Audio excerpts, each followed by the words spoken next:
Nii, 25. aasta ehk siis selle aasta suvel tegime siis 2 korstnapitsi.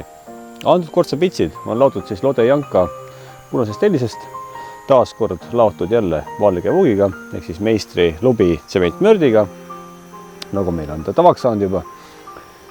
Ja siin nüüd need korstnad, mõlemad korstnad, nii seal kui siin, on siis identselt kaevularja täpselt.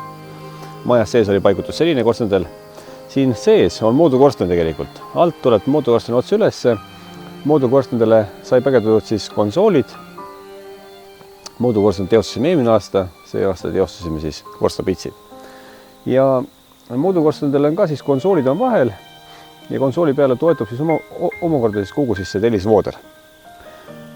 Nüüd, kuna maja on küll suur, aga mitte nii suur, siis kogu see korstnapits tuli ajada proportsiooni majaga. No mõned pitsid.